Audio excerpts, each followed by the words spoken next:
Hi, I'm Tom Ingham and you're listening to Downforce Radio. Hi, I'm Jacques Villeneuve, you're listening to Downforce Radio. Hi, I'm Bruno Senna, you're listening to Downforce Radio. Hi, I'm Chris Hoy and you're listening to Downforce Radio. Hi, I'm Landon Norris and you're listening to Downforce Radio. You're listening to Race Day Live on Downforce UK, brought to you by Clapham North MOT, Motorsport Days Live, Stopwatch Hospitality and Trade Price Cars.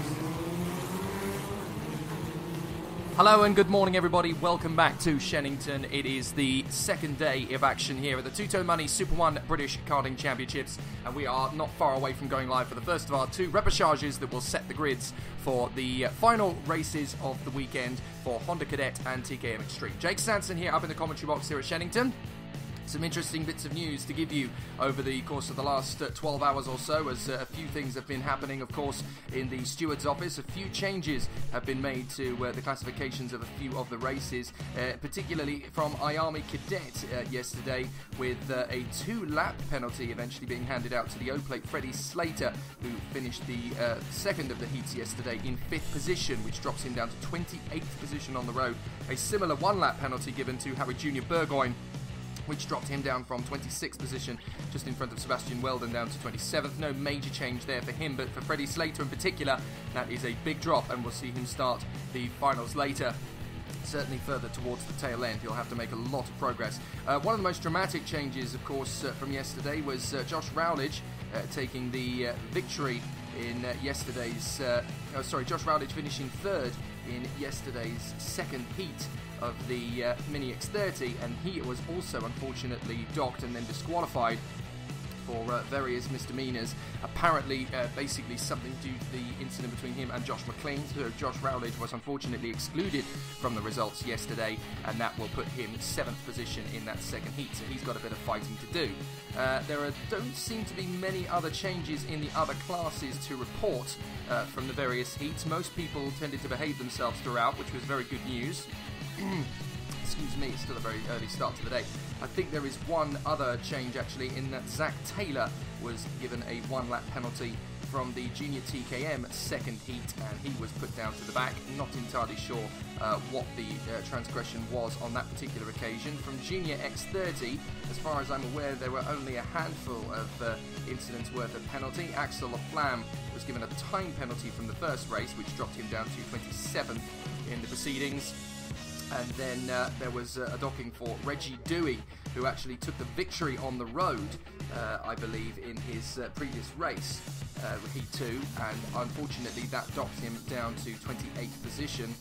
Tom Edgar also got a 1-lap penalty for a transgression, so I'm not entirely sure what the reasons for those were, but unfortunately they were given penalties, which promoted Alex Lloyd to the victory of the second heat, with Luke Whitehead in second place and Clayton Ravenscroft in third, ahead of teammate Lewis Gilbert and Lewis Thompson of the Jade Racing team. In TKM Extreme, as far as I can tell, there were no major changes from yesterday's heats to report, other than Matthew Horton being excluded from the first heat. Wasn't aware of what the situation was with that. Matthew Horton was then given a 2-lap penalty for the second heat as well, and then in Heat 3, as far as I'm aware, there were no penalties to hand out at all, which is very good news. And then in Senior X30, out of yesterday's two heats, as far as we can tell, there were a handful of penalties in the first heat for Anna Morris, for Jake Douglas, for Kieran Long, for Alex Luck, and for Mo Ibrahim, although they were time penalties, and they will finish in 23rd through to 27th respectfully. And in the second race, there were penalties handed out to Thomas Turner, most controversially, which dropped him down to 21st, that one being a time penalty. And then we had Alex Luck, Kieran Long, and Derek Morgan given time penalties as well, and they dropped behind Sky Siddle and Gregorio Perez in the final reckoning. We're now getting into the action, ready for Honda Cadet. It's Repecharge time. There are only 2 Repecharges this weekend, and they will be the first 2 races of the day, with Darrell Taylor and Zico Hopkins-Collis starting off in Honda Cadet from the front of the Repecharge. Jack Hobson and Alistair Cresswell on the second row from Ollie Stevens and Antonis Sofronio. Caleb McDuff and Maximilian Solarski. Aidan Lyne and Fraser Oram. And then Cameron Crockett will be on the 6th row of the grid, I believe alone, because after the accident yesterday in the first heat, Sasha Wiley, who sought medical treatment, I believe is not taking any further part. But if that is different, then we will obviously find out in the next few seconds when the drivers make their way out onto the circuit once again. It's a very good start to the day already as well. Bright sunshine woke me up at about 8 o'clock this morning, and the clouds are now starting to come in and change the outlook just a little bit, but the temperatures are still very high. As the gate goes up, the green flag waves, and we're getting out onto the circuit for the Honda Cadet Repechage. Now, I count 9 of them, no, sorry, I count 10 of them out there, and there should be 12, so it looks like we're going to have 2 non-starters for the Repechage, but then only the top 6 drivers from the Repechage will be going into the Honda Cadet race already, with the top 28 drivers from Honda Cadet already set. We're going to try and find the last 6 that will take up the grid for the 2 finals in Honda Cadet, which are coming up a little bit later on today. So the drivers are circulating around already, and it looks to me as though there's only 2 of them that have not gone out. One of them is Sasha Wiley. It looks to me as if Daryl Taylor is the other one, actually. So the man who should be starting from pole position, the number 12, according to my timing screen, is not out there. So that is a major shock, considering he was supposed to be first position of the Repechage. We're about to get the race underway regardless, so let us go straight into the action and hope all is well from there on in as the race gets underway under the standing start procedure, of course. So we will see how everything kicks off from the get-go. The drivers in position as they line up in their staggered rows, and when the lights go out we will be racing straight away. And it's a clear start already, so a good getaway from the front of the grid as the drivers filter their way through and into the lead already. It looks to me that is Zico Hopkins-Collis dropping back. Into the lead has come the 28 of Jack Hobson. So Hobson leads the way early doors from Alistair Cresswell. So those two have taken an early advantage. And the 38 starting slow. Unfortunately, Caleb McDuff ending up running a little bit further behind the rest of the field after some difficulties on the start line. So they continue on their way.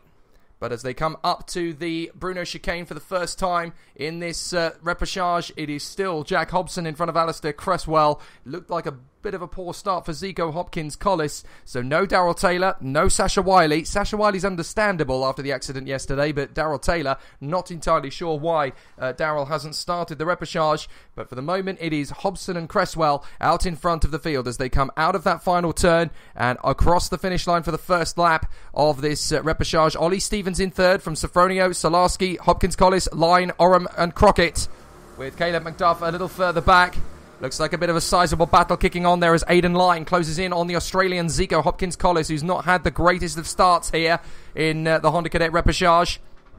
Caleb McDuff has definitely not given up, though, the young Welshman. He's going to try his best to move forward.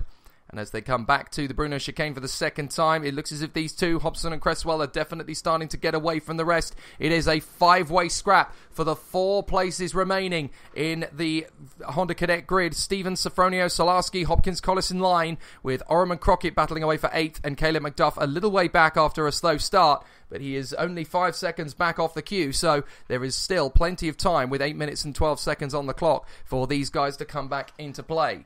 Over the start-finish line once again, and through to the cafe corner, and third position, that is a bit of a jostle as up the inside, the 27 makes a big lunge. Ollie Stevens on Antonis Sofronio, and Sofronio ends up dropping back to 6th position as a result, but it looks like Ollie Stevens dropped back as well, so I think that Solarski through into 3rd place. Aidan Line through into 5th position. Had a very nice dinner with young Max Solarski last night. Very charming young man, and definitely has woken up in high spirits today because he's already on the march as they come through the Bruno chicane and down the back straight. So there is plenty to do for these guys at the front end of the field. Jack Hobson and Alistair Cresswell, from their point of view, they just want to continue to push away out front. A warning flag goes out to Antonis Sofronio, so it looks as though that little bit of a jostle between him and Ollie Stevens has been put squarely at the foot of Sofronio. Didn't really see what happened between them, unfortunately. So through into Cafe Corner, still these two, Hobson and Cresswell. Then into 3rd has come Maximilian Solarski. He was the driver involved in that little scrap with Sasha Wiley in the first race yesterday. And his fight back is already going quite well. The pole is there in third position from Aidan Line, who has moved up to fourth place. Good bit of driving there from the 48. Ollie Stevens into fifth from Zico Hopkins-Collis and Antonis Sofronio, who's dropped down to seventh position. Crockett and Oram have continued their battle for eighth position. They're kind of on their own at the moment. And then a few seconds back is Caleb McDuff, who refuses to give up here in 10th position. So they come back out of the hairpin at the bottom of the circuit. And it is still these two with a decent lead over the rest of the field. Although, is it just two of them now? Because they are being chased down quite rapidly by the third, fourth and fifth men, who are now working in unison to try and close up on Hobson and Cresswell. Salarski in third. Fourth is Line. And fifth is Ollie Stevens. And then there's one last place in the A-finals ready to be fought for. And it is Zico Hopkins-Collis versus Antonis Sofronio. Little way back, we've still got Cameron Crockett and Fraser Oram trading places and still battling away for position with Caleb McDuff about 5 seconds back from them. But now it looks as though these three, Salarski, Line and Stevens, are not going to settle for third, fourth and fifth. They've broken clear of the two guys behind battling for the last place in the A-finals. And now they're setting off after Hobson and Cresswell. So they come down through the hairpin into that long left flick that takes them onto the park straight. Flat on the throttle, and now there is definitely a 5-kart train, never mind a 3-kart train chasing the leaders as they come over the line this time. It's Hobson, Cresswell, Salarski, Line and Stevens, and very close indeed the 5 of them are. In fact, Salarski is definitely now tagged onto the back of Alistair Cresswell, and I have a feeling that a move is coming as they make their way down the Stratford Straight into the hairpin. This is going to be a good battle, and a very good bit of overtaking is sure to come from these guys as they make themselves into position. They come down to the Bruno chicane, and have we got a change? I think that is now Maximilian Salarski into the... Is that second position? No, he's still there in third, actually. He's still on the back of Cresswell, but then that's because Alistair has decided he needs to drop these guys and is stepping up the push on Jack Hobson in order for them to try and get away. So Hobson and Cresswell remain in first and second places at the moment. They come off the hairpin one more time. 4 minutes and 40, plus that additional lap to go. Still quite a long way left of this race as Hobson, Cresswell, Salarski, Line and Stevens continue to battle for this repechage. And there's a little bit of snaking under braking from the guys here. They're obviously under a lot of pressure to get this right. In sixth position at the moment, Antonis Sofronio still trying to overhaul Zico Hopkins-Collis, who has got him back on that first corner. He was originally behind him, but a good move there from the Australian. Hopkins-Collis has got himself back in a sixth position. Meanwhile, Caleb McDuff is definitely catching the two guys in front, setting personal best after personal best. So Caleb McDuff is not looking likely to finish 10th position at his current rate of speed, and he is getting faster as things continue. So good work from the Welshman as he steps up the attack. Hobson, Cresswell, Salarski, Line and Stevens in the top 5 still, with Sofronio and Hopkins-Collis doing battle for that 6th place spot. It's the Australian Zico Hopkins-Collis who currently holds that 6th place as they come across the line one more time. Cresswell now into the lead of the race as Jack Hobson has been put down to 5th position. One whiff of a gap from Cresswell, and that's opened the floodgates. So Cresswell, Salarski, Line, Stevens, Hobson, and then we've got Hopkins-Collis, the Australian, still just a whisker in front of Antonis Sofronio. Only the top 6 can go through. So we've got Crockett and Oram being caught by Caleb McDuff as well. The Welshman really pushing hard here as he starts to get onto this. So Alistair Cresswell leading as they go into the Bruno chicane one more time. Salarski in 2nd position, taking Line and Stevens along with him. Hobson in 5th position, still looking good to go through to the A-final, but not as high up the order as he would like to be.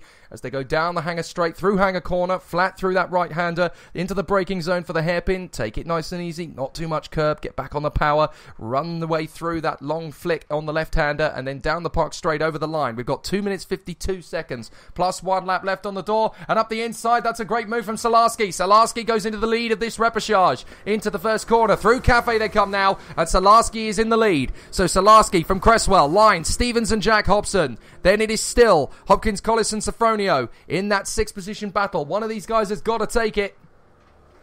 But as these two come through battling away, Crockett and Oram, they've got Caleb McDuff getting very much closer to them. So Salarski leads the race as they go through the Bruno chicane, and it's very tight. Cresswell, Salarski, Line, Stevens, Hobson. And now there's an opportunity. That looks like Cresswell is going to make a move to come back on Salarski on the inside, and he is there. He's made the bid, and I think that is Ollie Stevens getting on the inside of Aidan Line as well. So I think that's Stevens through into 3rd position as they come back over the line. Running short on time, 2 minutes left plus the additional lap as they come across the line this time. Salarski slotting himself in there behind Aidan Line. So Line is your leader, Salarski second, Ollie Stevens in third, Cresswell down to fourth, Hobson down to fifth. So it's those three drivers who were originally battling for third who are now in 1, 2 and 3 positions. Aidan Line in front of Max Salarski and Ollie Stevens in third from Cresswell and Hobson. Then it's Hopkins, Collis, Sofronio, Crockett, Oram and McDuff. And McDuff is definitely catching up to these two. He is still working his magic. Well, now that Aidan Line's got into the lead of this battle, he's starting to try and drop the rest of the field. I think that's Ollie Stevens now through into second place past Max Salarski with Alistair Cresswell and Jack Hobson still trying to give chase. And we're running very short on laps and very short on time here. This 1,018 metre circuit, the Monza of British karting. So many fast straights and so many tight twisty parts of the circuit too. Into Cafe Corner, the leaders come. Aidan Lynn now in front. Aidan Line and Tori in front of Ollie Stevens. Cresswell's come back into third position in front of Salarski. Jack Hobson's there in fifth place as well. And up to sixth now has come Antonio Sofronio. He's made the same move on Zico Hopkins Collis at turn 1 that was made on him a few laps before. And still we're getting this amazing little tussle between Cameron Crockett, Fraser Oram and now Caleb McDuff, who is very much close to them. As I think that's Ollie Stevens now well and truly in the lead on Aidan Line. So Ollie Stevens has taken the lead. I think that makes him the 5th different leader of this race. Because we've had Hobson lead, Cresswell's led, Salarski's led, Line's led, and now Ollie Stevens. So 5 different leaders in the repechage as we're getting into the closing stages. This is going to be the penultimate lap we begin now as they come over the line this time into lap 12. And Stevens leads from Line, Cresswell, Salarski and Hobson. Into Cafe Corner they come. And Ollie Stevens hanging on to the advantage for the moment. Second place, Aidan Line, still tucking behind Cresswell. Salarski's looking pretty racy as they come down there. And it looks to me as though Zico Hopkins Collis has retaliated on Antonio Sofronio and has got back into 6th position one more time. And Caleb McDuff is now in the middle of these two. He's got past Fraser Oram and he's now going to try and make his bid to get past Cameron Crockett. Good work from Caleb McDuff. Through the Bruno chicane. And a really good battle on that back straight between our top 5 drivers. Ollie Stevens trying to drop away from Aidan Line, Alistair Cresswell, Max Salarski and Jack Hobson. And they're swapping positions as they come through. Out of the hairpin. And this is going to be one more lap. So across the line, Ollie Stevens has got the advantage. And they come through this time by. But Aidan Line has actually overtaken him on that lap. I didn't see that from the distance. Aidan Line is back into the lead. And in second place all of a sudden is Alistair Cresswell, who's got himself back into position. He's played the long game here. Max Salarski in third. Then it's Stevens and Hobson, and for the moment it is Zico Hopkins Collis back in front of Antonio Sofronio. We're going to need to look over the top of the crest now to see the drivers as they battle away for the top 5 positions. It's going to be very close between the drivers in the Bruno chicane. Who is leading? It's a side-by-side battle, but that looks to me as though for the moment that is Aidan Line hanging on in front of Cresswell. They're going to battle down that back straight. 2 of them have ended up falling off the tail just a little bit there. I think that is Stevens and Hobson. Salarski's trying to make his impression in there as well as they come out of the final turn. And across the finish line, the checkered flag will be waving in earnest. And who's going to get there for the repechage victory? It is Line who gets there in front of Salarski and Ollie Stevens. A great drive there from Aidan Line, who wins the repechage from Max Salarski and Ollie Stevens. Jack Hobson in 4th place. Alistair Cresswell down to 5th. And Zico Hopkins Collis gets there for 6th position. Unlucky for Antonio Sofronio. And what a battle further back as Caleb McDuff has managed to fight his way back to 8th position. After a disappointing start, he now overtakes the 2 guys in front of him, Cameron Crockett and Fraser Oram. So a good fight back from the Welshman, Caleb McDuff. But Aidan Line is the winner of the repechage, and the 6 drivers that will go through are Max Salarski, Ollie Stevens, Jack Hobson, Alistair Cresswell, and Zico Hopkins Collis. Barring any penalties, those are the 6 that will join the remaining 28 drivers in the Honda Cadet Finals, which will be taking place a little bit later on. The next race on the bill is going to be the TKM Extreme Repechage, and that will be commencing in a little over 7 minutes' time. It's going to be a very interesting battle for them as they head out onto the circuit. But now we know the 6 drivers that will be out in position for the next races of Honda Cadet. So while we've got this pause in proceedings for those listening, of course, on Downforce UK to the way things are currently going, there's been a few bits and pieces of information now come to me, including the grids, of course, for the finals coming up a little bit later on. So the final grids have been set in the other 7 classes, other of course than the Honda Cadet and TKM Extreme, because those 6 drivers need to be added to those grids. So Mini X30 will start off with Jessica Edgar and Aaron Walker on the front row of the starting grid, with Ian Aguilera, who took a brilliant victory in the second heat yesterday on his debut in the championship this weekend. He will start second on the second row of the grid alongside Josh McLean. Ivan Lomliev and Rashan Chigarimbo will be on the third row, and Josh Rowledge will start from 4th position after his rather unfortunate exclusion from the second heat. Now this is interesting because Rowledge and Lomliev are battling away for the championship lead, with Rashan Chigarimbo catching them, and 4th in the point standings is Aaron Walker. Now Walker's going to start on the front row of the grid along with Jessica Edgar, the pole sitter, who did a fantastic job yesterday. But Lomliev and Rowledge are tied for points, and neither of them are going to be starting on the first 2 rows of the grid. So it should make for a very interesting Mini X30 race, that's for definite. Iami Cadet is going to see Will McIntyre and Arvid Lindblad on the front row of the starting grid, with Maximus Hall having a great weekend starting from 3rd, alongside him Max Dodds, with Harley Keeble and Vinnie Phillips on that 3rd row of the grid from Leo Robinson and Luke Watts. Alfie Baxter Davies and Archie Clark will round up the top 10. Really impressive from the young Archie Clark, who is of course a novice this year in that Fusion Motorsport team, and the grandson of the great legendary rally driver Roger Clark. Fionn McLaughlin and Sam Shaw, who had an amazing fight back yesterday in the second heat. Puncture in race 1 robbed him of a chance of a podium, but a win in yesterday's second heat puts him back into the 6th row of the grid alongside his teammate Fionn McLaughlin. Oliver Wright and Aidan Neat will be the all-fusion row 7. Freddie Slater's exclusion, or certainly his 2-lap penalty yesterday, unfortunately drops him to the 8th row of the grid for the first of our cadet finals. So he'll go off the 8th row of the grid alongside him Ashton Hodgson, Charlie Rippin and Hadi Mamassi on the 9th row, and then Brandon Carr and Ella Stevens will be together on the 10th row of the grid from Monde Junior Canini, Luke Sintler, Harley Horton, Harry Junior Burgoyne, Edu Robinson, Max Barrow, Bart Harrison, Gabriel Stilp, and for his first weekend of racing in Great Britain, Sebastian Weldon. So good to see them battling the way there in position.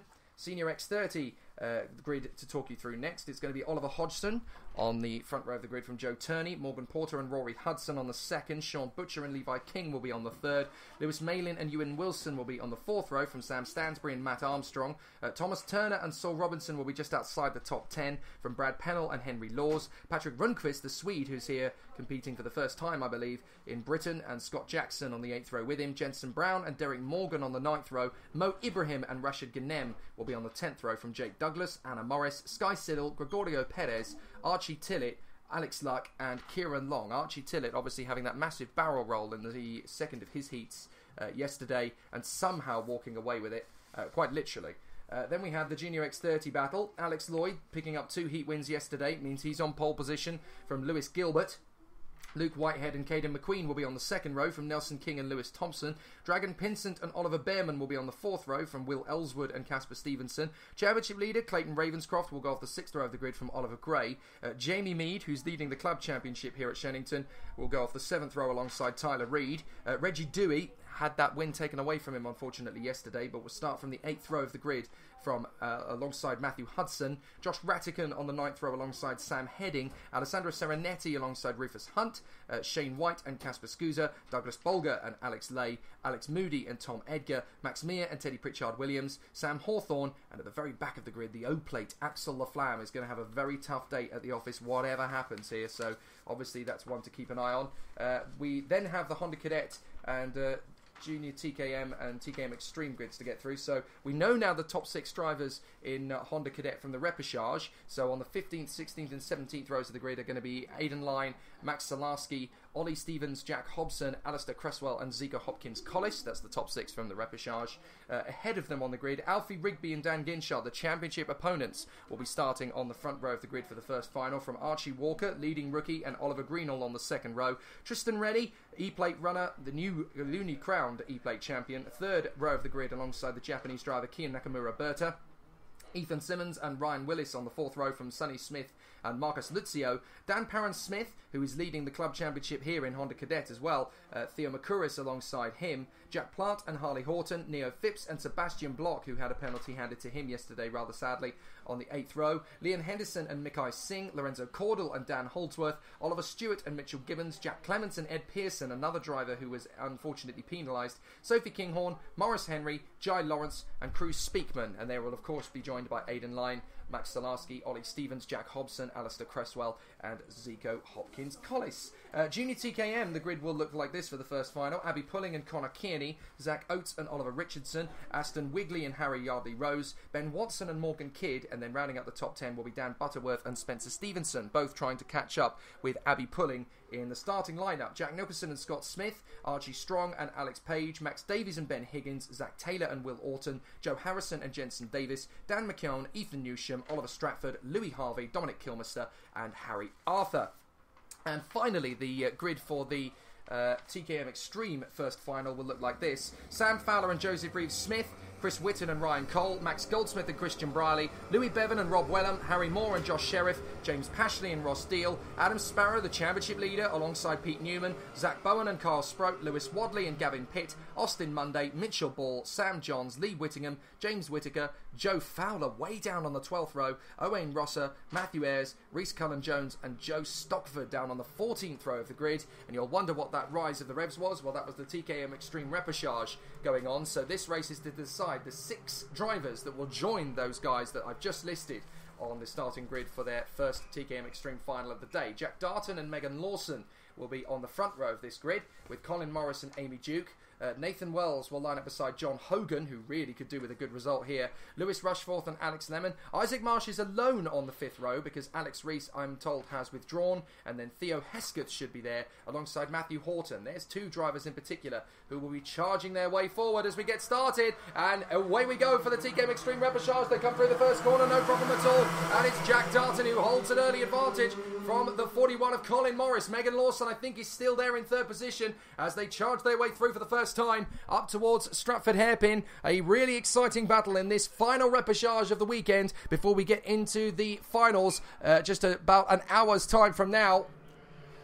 Through Bruno Chicane for the first time, and the whole field is joined. Only Alex Reese not starting this, as Jack Darton holds the early advantage from Colin Morris. Megan Lawson and Amy Duke are right there towards the front end. John Hogan, along with Theo Hesketh and Matthew Horton, will definitely be wanting to charge their way forward as they come off the final turn and over the park straight, over the finish line. There's going to be a few drivers trying to make up some overtaking places, and Colin Morris has taken the lead from Jack Darton. In 3rd position, that is Megan Lawson in the 36. Then it is Nathan Wells from John Hogan and Theo Hesketh, Duke, Marsh, Horton, Rushforth, Lemon, and of course our non-starter Alex Reese. So just 11 of them out there from Morris to Lemon. There's only 2.8 seconds in the mix.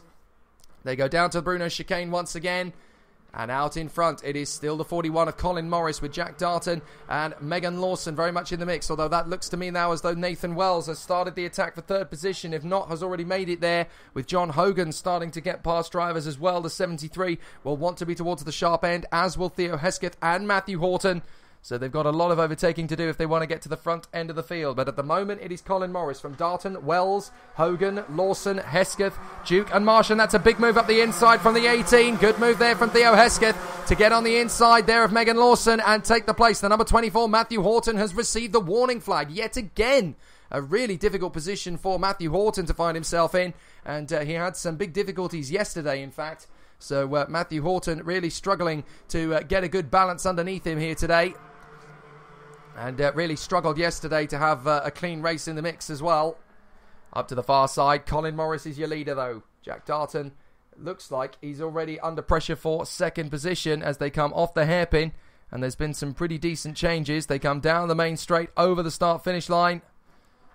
And into that first corner. It is a great run for the 41, Colin Morris. Oh, a little bit of a nudge as they made the battle for 2nd position there. The 30, Nathan Wells, getting up alongside the 93. But clearly that was unintentional because he's let Jack Darton get back through. John Hogan is ready to pounce on both of them. I think he just misjudged his braking point by half a foot. and that was enough to just nudge the inside of Jack Darton's back bumper there, and that was enough to sort things out a little bit. But now up to second place has come Jack Darton once again. John Hogan's through into third by the look of it from Nathan Wells and Theo Hesketh.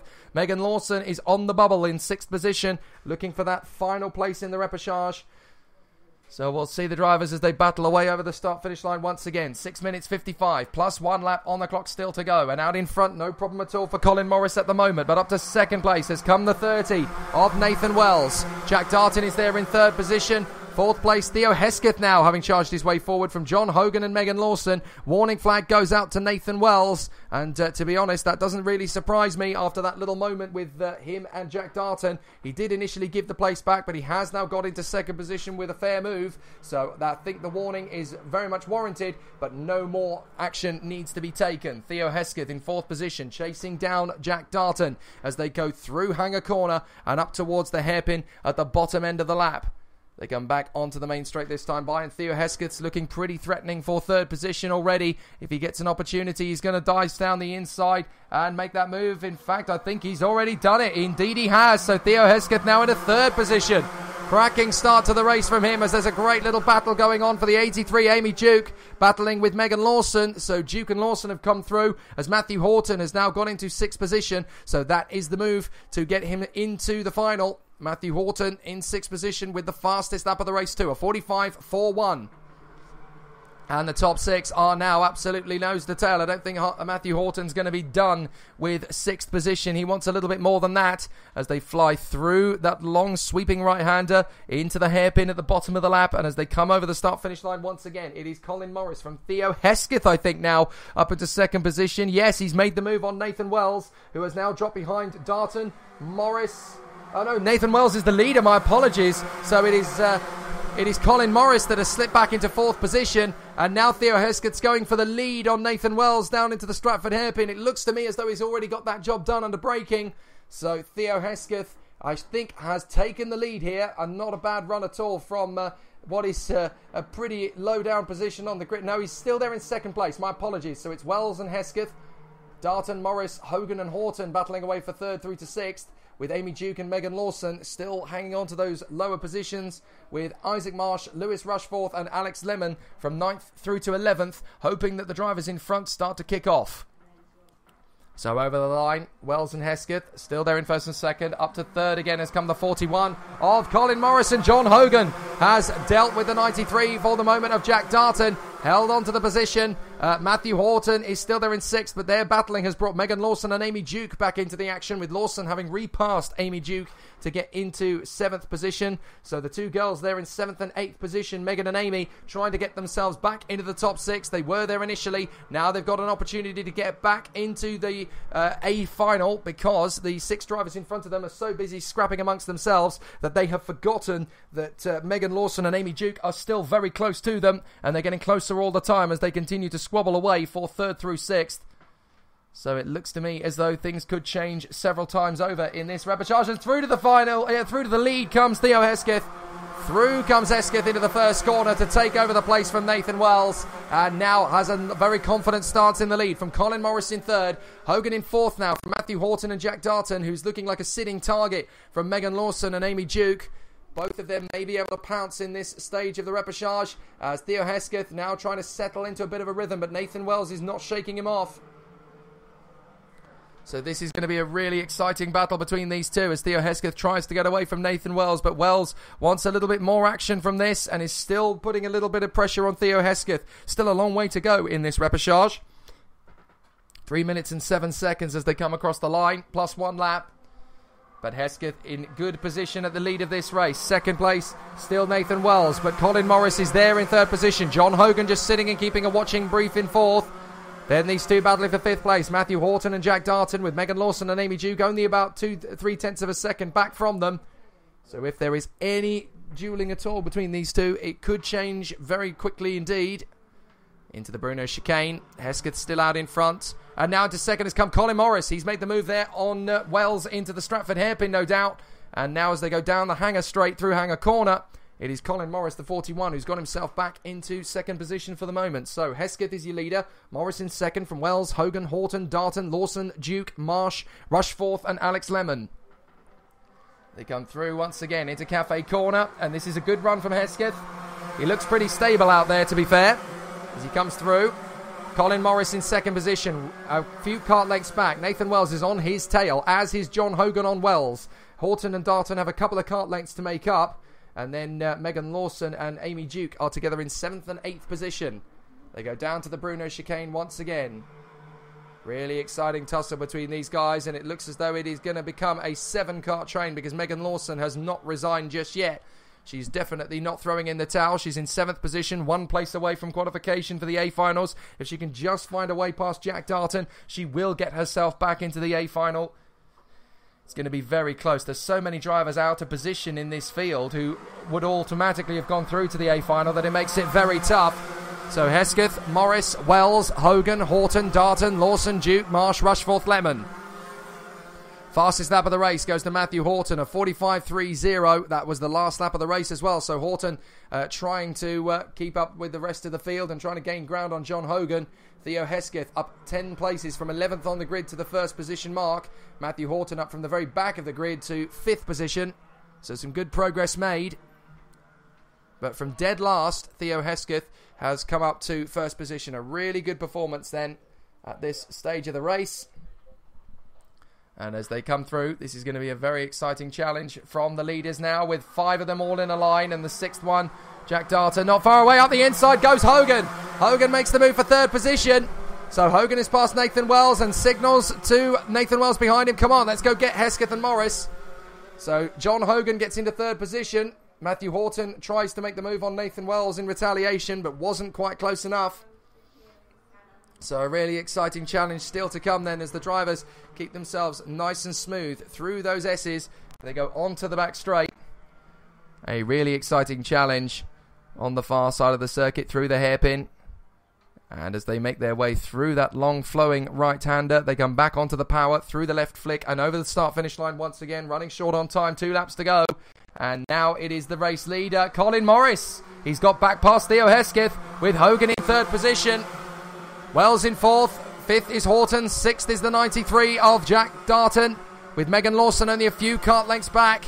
So there's still plenty of time for this top 6 to change, and I have a feeling it's going to, because that looked to me like Theo Hesketh lining up a move on Colin Morris and Horton lining up a move on Wells. We'll have a look. No change at the moment. Colin Morris still the leader. Hesketh, Hogan, Wells, Horton, Darton, Lawson, and then Amy Duke, with the likes of Rushforth, Marsh and Lemon dropping back a little bit, unfortunately, in position. Now, hang on a second. I'm not entirely sure Isaac Marsh has come through there. So I think Isaac Marsh may have stopped out on the circuit. Maybe he had an off at Stratford as we go into the last lap of the repechage. The 41 has come through. Ah, no, it was a timing error for Marsh, my apologies. But it's Morris, Hesketh, Wells, Hogan, Horton, Darton. The top 6 looking like they're the ones who are going to go through to the A-final at the moment, with Megan Lawson and Amy Duke just 1 and 2 places away respectfully. They go into the Bruno chicane, and these 7 karts still very much in the mix as Megan Lawson tries one more time to get herself into the action. She's 7th position at the moment. She needs to make this move on Jack Darton, or she needs to hope that there's a little bit of fisticuffs into that final hairpin. Looks as though they're going to keep it neat and tidy though, as they come out of the final hairpin and across the line. It's going to be close, but the victory is going to go the way of Colin Morris. He gets it from Theo Hesketh and John Hogan, with Nathan Wells in 4th, Matthew Horton in 5th from Jack Darton. Those 6 will go through. Then it is Megan Lawson, Amy Duke, Lewis Rushforth, Isaac Marsh and Alex Lemon, with a non-start from Alex Rees. Very exciting battle there in the repechage. Unfortunately, the race weekend comes to an end for Megan Lawson, Amy Duke, Lewis Rushforth, Isaac Marsh and Alex Lemon. But that now sets us up for a great battle, and we know now who's going to be at the sharp end of the list in the racing to come later on. We've got our drivers' parade in about 10 minutes' time, so our focus is now on that, but we'll return to the action for race action at 10:35 for the first of our finals in Mini X30. Hi, I'm Tom Ingram and you're listening to Downforce Radio. Hi, I'm Jake Villeneuve. You're listening to Downforce Radio. Hi, I'm Bruno Senna. You're listening to Downforce Radio. Hi, I'm Chris Hoy, and you're listening to Downforce Radio. Hi, I'm Landon Norris, and you're listening to Downforce Radio.